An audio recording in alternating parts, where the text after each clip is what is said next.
ஈஸியா Shalini. Welcome to the Shalini talks. இன்றைக்கி வந்து நம்ம என்ன டாபிக் பார்க்க போகிறோம்னா கம்யூனிகேஷன்ன்றது ரொம்ப ரொம்ப இம்பார்ட்டண்ட்டு.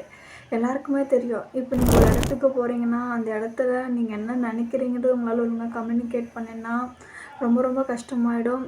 நிறைய இன்சிடெண்ட் எல்லாருமே ஃபேஸ் பண்ணியிருப்பீங்க. உங்கள் காலேஜில் ஏதாவது செமினார் எடுக்க சொல்லியாக இருக்கட்டும், இல்லை இன்டர்வியூவாக இருக்கட்டும், இல்லை உங்கள் மேனேஜர் ஏதாவது திட்டியிருப்பாங்க உங்களுடைய கம்யூனிகேஷன் சரியில்லைன்னா.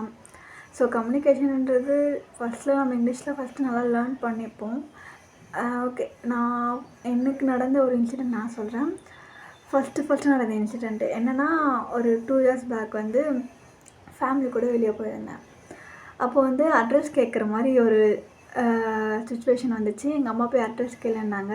நானும் கேட்கலான்னு ட்ரை பண்ணேன். அவர் ஹிந்திக்காரராக இருக்கார். அவர் ஹிந்திலே பேசினார். எனக்கு சுத்தமாக புரியல. அப்புறம் இங்கிலீஷில் வாட் யூ வாண்ட் அப்படின்னு கேட்டார். நாங்கள் என்னவா இருக்கும் இவர் என்ன சொல்கிறதுன்னு எனக்கு சுத்தமாக புரியல. நான் ரிட்டன் வந்துட்டேன். அம்மா எனக்கு வேறு அட்ரஸ் கேட்கலாம் அப்படின்னு சொல்லிட்டு அமைதியாக நின்றுட்டே இருந்தேன். எங்கள் அம்மா கேட்டாங்க, உனக்கு புரியலையா ஷாலினி அப்படின்னாங்க. அப்படியே ரொம்ப கஷ்டமாயிடுச்சு. நம்ம அம்மா அப்படியே பார்த்து கேட்டோன்னே, என்னடா நம்மளுக்கு ஒன்றுமே தெரியலையா, நம்ம எதுவுமே லேர்ன் பண்ணல, ஜஸ்ட்டு அவங்க என்ன சொல்கிறான்னு கூட நம்மளால் புரிஞ்சிக்க முடியலையா அப்படின்னு தோணுச்சு. அந்த இன்சிடெண்ட் தான் சரி ஓகே, இங்கிலீஷ் லேர்ன் பண்ணணும், இப்போ தான் கரெக்டான ஏஜ், இப்போ லேர்ன் பண்ணால் தான் கண்டிப்பாக ஃப்யூச்சரில் ஹெல்ப்ஃபுல்லாக இருக்கும் அப்படின்னு சொல்லிட்டு லேர்ன் பண்ணணும்னு சொல்லிட்டு நானும் வந்துட்டேன். அதுக்கப்புறம் என்னுடைய டெய்லி லைஃப்பில் ஏதாவது ஒரு ஸ்டெப் இங்கிலீஷ்க்காக லேர்ன் பண்ணுவேன். எக்ஸாம்பிளுக்கு ஏதாவது இங்கிலீஷ் வீடியோ பார்க்குறதா இருக்கட்டும், இங்கிலீஷ் பாட்காஸ்ட்டை கேட்குறதா இருக்கட்டும், இல்லையா நான் கொஞ்சம் பேசிப்பேன் இங்கிலீஷில் இந்த மாதிரி. ஸோ என்னுடைய லைஃப்பில் ஒரு 1 year-ஆக நான் என்னென்ன பண்ணேன், எனக்கு கொஞ்சம் இம்ப்ரூவ் ஆச்சு. நானும் வந்து பிகினர் தான், நான் அட்வான்ஸ் லெவல்லாம் நான் ஒன்றும் போகல. இந்த இன்சிடெண்ட்லாம் நான் உங்களுக்கு சொல்கிறேன். இது கண்டிப்பாக உங்களுக்கு யூஸ்ஃபுல்லாக இருக்குன்னு நினைக்கிறேன். ஓகே, இந்த வீடியோக்குள்ளே போயிடலாம். ஓகே, பேசிக் வந்து 4 things இருக்குது. Listening, reading, writing, speaking. இந்த 4 விஷயம் இம்பார்ட்டன்ட் ஒரு லாங்குவேஜை லேர்ன் பண்ணணுன்னா. ஸோ அப்படின்றப்போ லிசனிங் தான் ஃபஸ்ட்டு இதுக்கு ப்ரெஃபரன்ஸ் கொடுக்கணும். ஏன்னா ஒருத்தவங்க உங்கள்கிட்ட வந்து பேசுகிறாங்க, உங்களால் அதை லிசனே பண்ண முடியல, அவங்க என்ன சொல்கிறாங்கன்னு உங்களுக்கு புரியல. அப்படி இருக்க சொல்ல நீங்கள் எப்படி அதுக்கு ரெஸ்பான்ஸ் பண்ணுவீங்க? அதனால தான் சொல்கிறேன், லிசனிங் வந்து ரொம்ப ரொம்ப இம்பார்ட்டண்டான ஒரு விஷயம் அப்படின்னு சொல்லிட்டு. ஸோ என்னுடைய லைஃப்பில் நான் லிசனிங் எந்த மாதிரிலாம் நான் வந்து லிசன் பண்ண ஸ்டார்ட் பண்ணேன், எனக்கு எப்படியெல்லாம் யூஸ்ஃபுல்லாக இருந்துச்சு. லிசனிங் வந்து பார்த்தீங்கன்னா ஃபஸ்ட்டு வந்து நீங்கள் ஒன்றுமே பண்ண தேவையில்ல. நிறைய இங்கிலீஷ் வீடியோ பாருங்கள். உங்கள்கிட்ட ஃபோன் இருக்குது, அதுவே போதும். நிறைய இங்கிலீஷ் வீடியோ பாருங்கள். எக்ஸாம்பிளுக்கு டிவி பார்த்துட்ருக்கீங்கன்னா இங்கிலீஷ் ஏதாவது ஷோ வருதான்னு பார்த்து அதை சேஞ்ச் பண்ணி வச்சுக்கோங்க. கார்ட்டூன் பார்க்குறதா இருந்தால் இங்கிலீஷ் கார்ட்டூன், இந்த பீம்லாம் இங்கிலீஷில் வரும், அதை பாருங்கள். அதுக்கப்புறம் அனிமி ஸ்டோரிஸ்லாம் வந்து பார்த்திங்கன்னா இங்கிலீஷில் பாருங்கள். அதுக்கப்புறம் பாட்காஸ்ட்டு லிசன் பண்ணுங்கள். அதுக்கப்புறம் இங்கிலீஷ் சாங்ஸ்லாம் கேளுங்க. இது மாதிரி நம்ம நிறைய லிசன் பண்ண வந்து பார்த்திங்கன்னா நமக்கு நிறையவே இம்ப்ரூவ் ஆகும் இங்கிலீஷும்.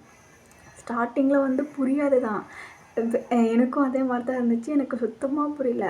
அதுக்கப்புறம் ஒரு 1 month அப்புறம் ஓ அப்படியா அப்படின்ற மாதிரி நல்லாவே புரிய ஆரம்பிச்சிச்சு. எனக்கு ரொம்பவும் ஹெல்ப்ஃபுல்லாக இருந்துச்சு. ஸோ இந்த மாதிரி மூலயமா நீங்கள் வந்து லிசனிங் வந்து ஸ்டார்ட் பண்ணலாம். நீங்கள் ரொம்ப பிகினராக இருந்தால் இந்த மாதிரி விஷயம்லாம் நீங்கள் ஸ்டார்ட் பண்ணலாம். நான் திருப்பி சொல்கிறேன், நானும் பிகினர் தான். Okay, number 2 reading.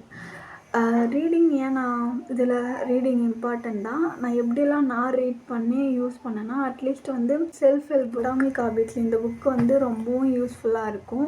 இதில் வர வேர்ட்ஸ் எல்லாமே வந்து சிம்பிளாக தான் இருக்கும். அப்படின்றப்போ நீங்கள் வந்து பார்த்தீங்கன்னா நியூ வொக்காபுலரி ஈஸியாக லேர்ன் பண்ணிக்கலாம். சென்டென்ஸ் கூட ஈஸியாக உங்களுக்கு புரியும். அதனால தான் நான் அட்டாமிக் ஹாபிட் இந்த புக் வந்து எனக்கு பர்சனலாக ரொம்ப ஹெல்ப்ஃபுல்லாக இருந்துச்சு. புக்ஸ் படிக்கிறதுனால உங்களுக்கு வந்து ப்ளஸ் வந்து ரீடிங் அது ஒரு ப்ராக்டிஸாகவும் ஆகிடும்.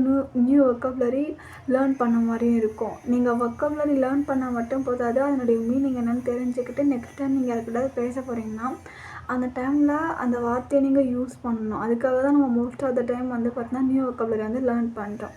நம்பர் 3 ரைட்டிங்ன்றது அது வந்து ரொம்ப ரொம்ப ஒரு ஹெல்ப்ஃபுல்லாக இருக்கும். பொதுவாகவே எனக்கு வந்து எப்படி அது ஹெல்ப்ஃபுல்லாக இருந்துச்சுன்னா, நான் வந்து ஃபஸ்ட்டு வந்து பார்த்திங்கன்னா ஒரு டைரியில் வந்து என்னுடைய ஓன் தாட்ஸை நான் எழுத ஆரம்பித்தேன். அது ஜேர்னலிங்னு சொல்லுவாங்க.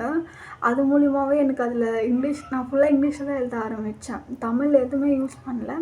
அதுக்கப்புறம் எனக்கு ரொம்ப யூஸ்ஃபுல்லாக இருந்துச்சு. இது மாதிரி இங்கிலீஷில் நான் கன்வெர்ட் பண்ணி எழுத சொல்ல என் மைண்ட் திங்கிங் பேட்டர்னும் வந்து பார்த்தீங்கன்னா இங்கிலீஷ்லேயே சேஞ்ச் ஆச்சு. அதுக்கப்புறம் ரைட் பண்ண சொல்லி என் மைண்டில் எல்லாமே இங்கிலீஷ் தாட்ஸ் மட்டும்தான் இருந்துச்சு, தவிர தமிழில் வரல.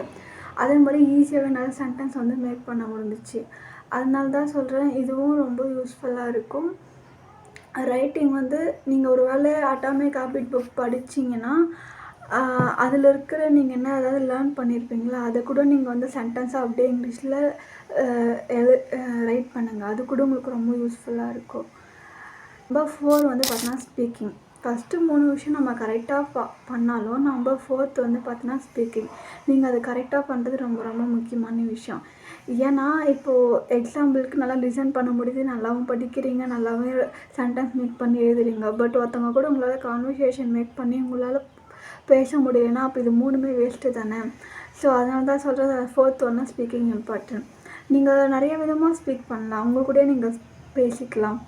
ஒரு கண்ணாடி முன்னாடி போய் நின்றுட்டு how's it the day going, today எப்படி போச்சு அப்படின்ற மாதிரி உங்களை நீங்களே கொஷின் கேட்டுக்கலாம். இப்படிலாம் இருக்க சொல்ல உங்களுக்கு நிறையவே புரியும். ஓகே இப்படி தான் பேசணுமா, உங்களுக்கு ஒரு கான்ஃபிடென்ஸ் வரும். 2வது விஷயம் வந்து பார்த்தா நிறைய அப்ளிகேஷன் நான் யூஸ் பண்ணேன். அதில் எனக்கு பர்சனலாக 2 அப்ளிகேஷன் வந்து ரொம்ப சூப்பராக இருந்துச்சு. அதை நான் வந்து இங்கே சொல்கிறேன். ஃபஸ்ட்டு வந்து ஆக்சஸ் ஃப்ளூயன்சி. இந்த அப்ளிகேஷன் நான் ஏன் சொல்கிறேன்னா, இது வந்து ஃபஸ்ட்டு நான் சொல்லிடுறேன். இது வந்து பேமெண்ட்டு. ஃபஸ்ட்டு 30 days வந்து நீங்கள் ஃப்ரீயாக யூஸ் பண்ணிக்கலாம். பட் இது பேமெண்ட்டு. நீங்கள் ஒரு கேர்ளாக இருந்தீங்கன்னா இது கண்டிப்பாக உங்களுக்கு யூஸ் ஆகும். ஏன்னா இது கேர்ள் டு கேர்ள் பேச ஒரு சான்ஸ் இருக்குது. இதில் அந்த ஃப்யூச்சர் இருக்குது. அதனால வந்து பார்த்தீங்கன்னா மேபி உங்களுக்கு பாய்ஸ் கூட பேச உங்களுக்கு அன்கம்ஃபர்டபுளாக இருக்குன்னா இந்த அப்ளிகேஷன் உங்களுக்கு ரொம்ப யூஸ்ஃபுல்லாக இருக்கும். அதுக்கப்புறம் 2வது அப்ளிகேஷன் வந்து பார்த்தீங்கன்னா இங்கிலீஷ் புட்டி. நான் ஏன் இங்கிலீஷ் புட்டி சொல்கிறேன்னா, நான் ஆக்சஸ் ஃப்ளூயன்சி யூஸ் பண்ணதை விட இங்கிலீஷ் புட்டி யூஸ் பண்ணது தான் ரொம்ப ரொம்ப அதிகம். ஏன்னா எனக்கு இதில் வந்து பார்த்தீங்கன்னா ஃப்ரீ. எனக்கு இது காசு கட்ட தேவையில்ல. அதனால எனக்கு ரொம்பவும் பிடிச்சிருந்துச்சி. அதை விட இதில் வர பீப்புள் எல்லாருமே வந்து பார்த்திங்கன்னா ரொம்ப ரொம்ப வந்து பார்த்தீங்கன்னா கிரேட் மைண்ட் செட்டில் இருக்காங்க. நான் நிறையா வந்து பார்த்தீங்கன்னா ஒரு குட் மைண்ட் செட்டில் இருக்கிற பீப்புள்கிட்ட தான் நிறைய நான் பேசினேனே. இதில் வந்து உங்களுக்கு ஒரு ஃப்யூச்சர் இருக்குது. நீ அவங்க கூட ஃப்ரெண்டாக கூட ஆகிட்டு அவங்க ஃப்ரீயாக இருக்க டைமில் கூட நீங்கள் பேசிக்கலாம். அதனால எனக்கு ரொம்ப பிடிச்சிருந்துச்சி இங்கிலீஷ் புட்டி. எனக்கு பர்சனலாக எனக்கு ரொம்ப யூஸ்ஃபுல்லாக இருந்துச்சு. அவ்வளோதான். எனக்கு என்னுடைய பர்சனல் லைஃப்பில் இதெல்லாம் நான் வந்து ஃபாலோ பண்ணேன். இதெல்லாம் எனக்கு ரொம்ப யூஸ்ஃபுல்லாக இருந்துச்சு. கண்டிப்பாக இதெல்லாம் உங்களுக்கும் யூஸ்ஃபுல்லாக இருக்கும்னு நான் நினைக்கிறேன். எனிவே இவ்வளோ நேரம் டைம் கொடுத்து இந்த வீடியோ பார்த்ததுக்கு ரொம்ப ரொம்ப ரொம்ப ரொம்ப தேங்க்யூ. இதுக்கப்புறம் நிறைய வீடியோஸ் வந்து செல்ஃப் டெவலப்மெண்ட் வீடியோஸ் பற்றி நான் போட ரெடியாக இருக்கேன். மறக்காமல் சப்ஸ்கிரைப் பண்ணிவிடுங்க. ப்ளஸ் வந்து லைக் பண்ணுங்கள். உங்கள் ஃப்ரெண்ட்ஸ்க்கு வந்து ஷேர் பண்ணுங்கள், கமெண்ட் பண்ணுங்கள். இந்த வீடியோவில் ஏதாவது மிஸ்டேக் பண்ணியிருந்தேன்னா, இல்லை இது எதாவது என்ஹான்ஸ் பண்ணேன், இது ஏதாவது சேஞ்ச் பண்ணுங்கள், உங்கள் வீடியோ நல்லாவும் இருக்கும் அப்படின்னு நீங்கள் ஏதாவது எனக்கு சொன்னோன்னா கமெண்ட்டில் சொல்லுங்கள். Because this is my first long video. Anyway thank you.